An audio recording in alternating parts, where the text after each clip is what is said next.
What's going on there, YouTube, and welcome back to another comic book video. Okay, so we are going to cover Acts of Vengeance. Now, this was a huge, massive crossover done by Marvel Comics in the late 1980s, early 1990s. Now, the reason why I say massive is because it was about 68 issues used as a way to tell this one big story. Now, we're not going to cover every single one of those issues because some of them don't really matter when it comes to the overall story, but most of them still do, and so we're going to cover the ones that actually do matter. Now, when it comes to Acts of Vengeance, the whole idea of this crossover was really more of, hey, let's have our heroes fight against characters they don't usually fight against. So, for example, when it comes to Spider-Man, well, he might fight against Graviton,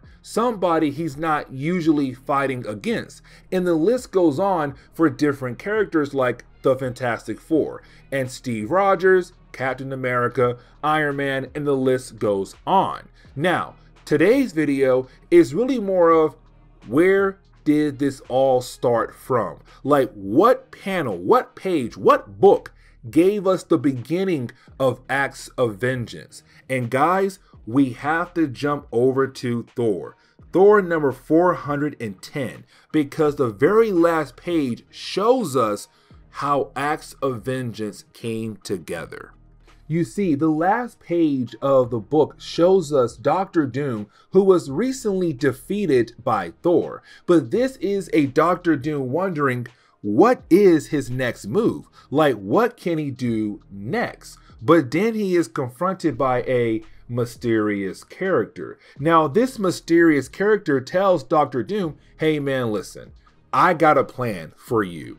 I have a way for you and I to get revenge against the people who have done us wrong, who have stand in our way when it came to us achieving our goals. If we are able to work together, we can bring them down. Bam, just like that. That begins Acts of Vengeance. Now, the next chapter we have to talk about is Avengers Spotlight number 26. Now, here's the thing. There were actually other books that came out before this one that were part of Acts of Vengeance. But for me personally, they don't really do anything at all when it comes to the overall story. And so you can technically just go ahead and jump into Avengers Spotlight number 26. Now, here's the thing about Avengers Spotlight. You see, it was a way to kind of give more love to different characters who were part of the Avengers in the past, or around this time Marvel Comics were actually part of the team. But the thing was, most of the Avengers Spotlight had two stories in each issue. But the first story was always going to be Hawkeye. The second story would be somebody else who was an Avenger or currently an Avenger around his time in Marvel Comics. So like Moon Knight or Tigra or Moondragon, and the list goes on. But when it came to Acts of Vengeance, they used both stories to tell just one chapter of Acts of Vengeance. It was Iron Man and also Hawkeye having to work together to handle a situation at the vault. You see, when it comes to the vault is where you have most of your superpower villains go to after being defeated by a superhero, a super prison. Now, as we jump over to the vault, we do pick up with a character known as the Wizard. Now, when it comes to the Wizard, he's not really a powerful character. And matter of fact, his powers are tech-based. And so you will wonder, why in the world are they going to lock him up in a super prison? Well, here is the reason why. Homeboy has been Well, he's been able to escape from regular prisons very easily. And so it made sense to go ahead to lock him up in a more secure prison, a super prison. Now we do pick up with a character known as Frank Ensign. Now Frank is actually Guardsman Prime. You see, the Guardsmen of the Vault, they wear power suits that allow them to actually handle different kinds of situations at the prison.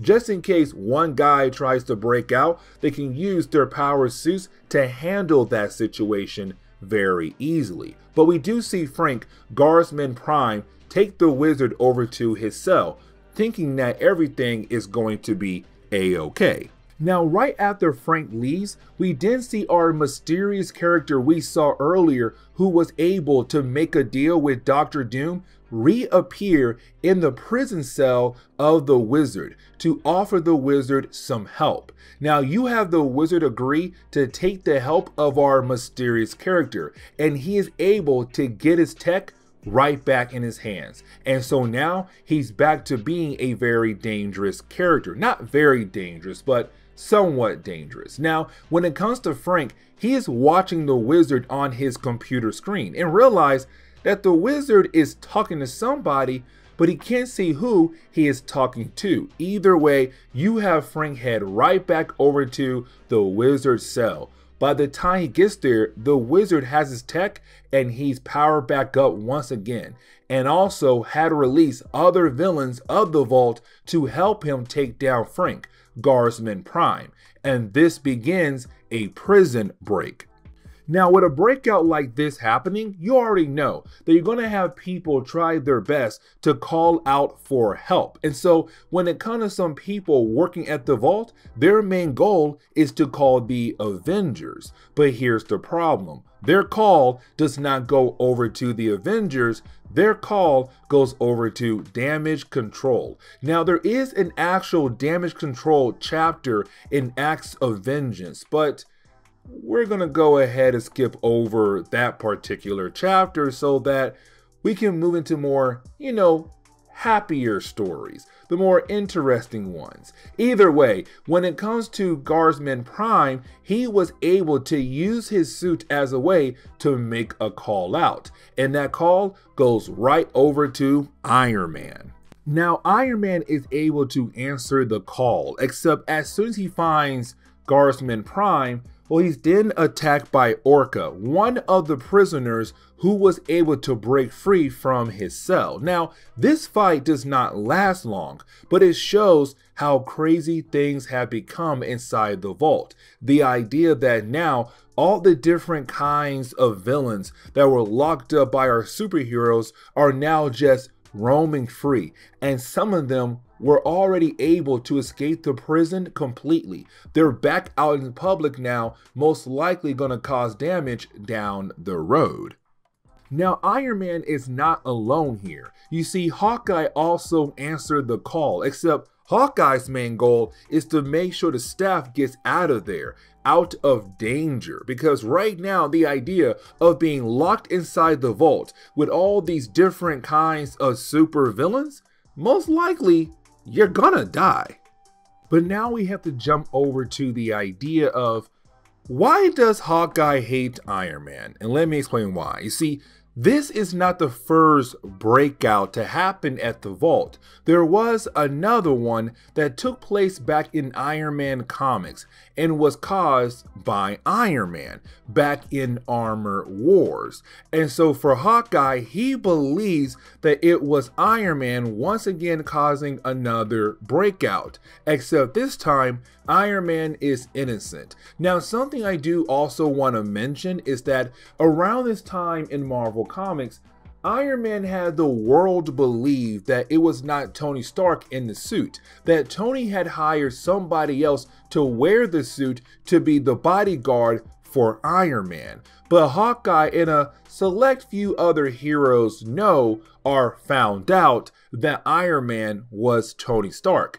And so when you have Iron Man once again try to play the, hey, listen, I'm somebody else that Tony hired to wear the suit, you have Hawkeye say, no, I know it's you in there, Tony. Like, I'm tired of you pretending to be somebody else in there. We all know it's you. We also know it's your fault for this breakout like the last one. Now, Iron Man is able to catch Hawkeye off guard and say, listen, I didn't cause this breakout. And matter of fact, I'm trying to help the people who are stuck in this breakout. And so stop trying to attack me and think you know me and actually help me. And here's the thing, no matter what, as long as I wear the suit, I am an Avenger. So let's work together.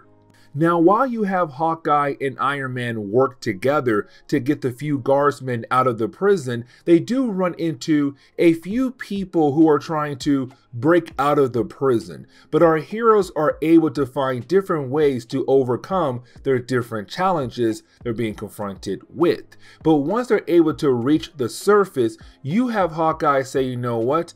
Let me go ahead and use a trick arrow, a EMP arrow that will be able to shut down the entire prison, but to also lock everyone inside the prison who's still in there, all the different criminals. But here's the problem. That EMP also affects Iron Man's suit. And so now his suit has just been shut down. And here's the problem. You are still talking about the idea or the possibility of villains find different ways to escape the prison.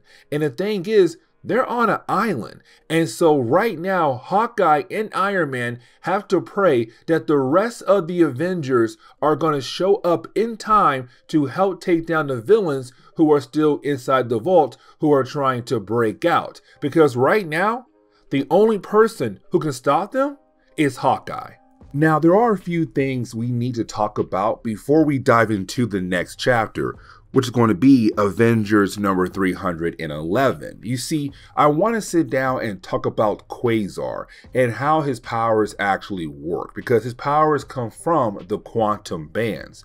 And so when it comes to the quantum bands, their actual origin could be a tad bit confusing. And the only reason why, because there are different pieces of information out there that kind of explains the actual origin of the quantum bands. There is some pieces of information out there that says, hey, the Kree Empire were the ones who had actually created the quantum bands. But at the same time, we're also told that Eon, a cosmic being, was the one who had created the bands. And matter of fact, when it comes to Eon, he's always choosing somebody to become the protector of the universe, because his goal was to protect all lives across the universe. And so a lot of times you have most fans go with what Eon did, the idea that he is the creator of the quantum bands. And so around this time in Marvel Comics, the quantum bands have fell in the hands of a character known as Wendell Vaughn. Now, I kind of want to sit down and talk more about Wendell Vaughn and how he became Quasar. You see, when he first came into Marvel Comics, he was just your regular S.H.I.E.L.D. agent. Now, he was assigned to guard duty to watch over somebody else known as William Wesley, who was S.H.I.E.L.D.'s top-tier tech jockey, who was testing out the quantum bands. The problem was William did not fully understand how the quantum bands worked, and so he got himself killed while testing them out. But right after William died, you did have AIM try to attack the base to get the quantum bands. Now, when it came to Wendell, he realized the only truly way to protect the quantum bands was to wear them. And once he put them on, he had to quickly learn how they work to protect himself, but to also protect them from AIM's hands. Now, once he was able to stop AIM, you did have Wendell join different teams over the years, like Defenders, a super soldier program that S.H.I.E.L.D. put together to fight alongside with Steve Rogers and Falcon. But after those had failed for him, he then moved on to the Avengers. And when it comes to Acts of Vengeance, the first chapter for the Avengers, it's just him, because the rest of the team is dealing with other things across the world that's happening thanks to Acts of Vengeance. But in this chapter, we are going to see the end of Avengers Island. Now, when it comes to Avengers Island, it's not really an actual island, it's a man-made island that was done by the Avengers. The actual land mass is being kept up by some floaters. Now, when it comes to Quasar, when he does arrive back to Avengers Island, he realized that the Avengers are not there. And the reason why? Because they're all busy at the moment dealing with different characters thanks to acts of vengeance. Now, around this time in Marvel Comics, you actually had a support staff on Avengers Island. You see, for many years in Avengers Comics, you had Jarvis being the main guy supporting the Avengers in different kinds of ways. But when it came to the team, they realized it wasn't fair for Jarvis to take care of everything. And so you didn't have Steve Rogers go out of his way to start hiring different people to help support the Avengers when they are away. Now, some of the Avengers, they did not really like this idea at all. And the reason why, one, the main base, Avengers Island, is near New York, and two, it puts innocent people who don't have powers in danger. And matter of fact, this chapter is all about that. The idea of the staff not really being able to help out Quasar to defend it. Now, before we are able to see the actual end of Avengers Island, we have to jump back over to our mysterious character, the man in charge of acts of vengeance. Now, here's the thing, because the man in charge, the way he is actually working is very intriguing. You see, right now, he has Dr. Doom helping him out by making Dr. Doom think that Dr. Doom is in charge. When it comes to each member of his actual group, each person believes that they are actually in charge, that he is their servant. But in reality, they're all his servants because he is using them as a way to kill off the different people who have stopped him over the years, like Thor or possibly the Avengers. And so you do have our mysterious character walk into a room to have a conversation with Dr. Doom and another mysterious character. But the other two, they believe they're in charge, not knowing that neither of them is actually in charge. But now we have to jump over to Avengers Island. Now, when we do, we pick up with Quasar and a support staff realizing that Avengers Island is now an easy target because all the members of the Avengers are currently busy dealing with other things that are happening thanks to acts of vengeance. But while you have Quasar and a support staff wondering what to do, that is when the island does get attacked by waves of robots coming left and right. And these robots have begun the process of actually flooding the entire island. The island is now beginning to sink to the bottom of the bay. Now, here's the thing, because Quasar realized the robots are not trying to attack them. The robots are trying to attack different areas of the island that could possibly do damage to the island down the road in their own kinds of ways. Now, in the middle of this chapter, we do jump over to Star Fox. Now, when it comes to Star Fox, he is the brother of Thanos, and we have talked about him before. But when it comes to Star Fox, we see him trying to figure out what is Nebula actually up to, because apparently Nebula claims that she has a way to make herself the most powerful being in the entire universe. But the question is right now, how in the world is she going to achieve that kind of power? What does she have up her sleeve? And it kind of hints at ideas coming down the road very soon for Marvel Comics. Now, the rest of the book is really more of Quasar trying his best to use his abilities to keep the island afloat long enough to allow the support staff to get off the island, because the floaters that were actually made to keep the island afloat, they've been attacked too many times. The island is beginning to sink to the bottom of the bay. And so while you have Quasar trying his best to do that to keep the island afloat, he realized that when it comes to the robots, again, they are attacking different areas of the island, but not attacking him nor the support staff. Really, they are attacking the fuel tanks for the Quinjets.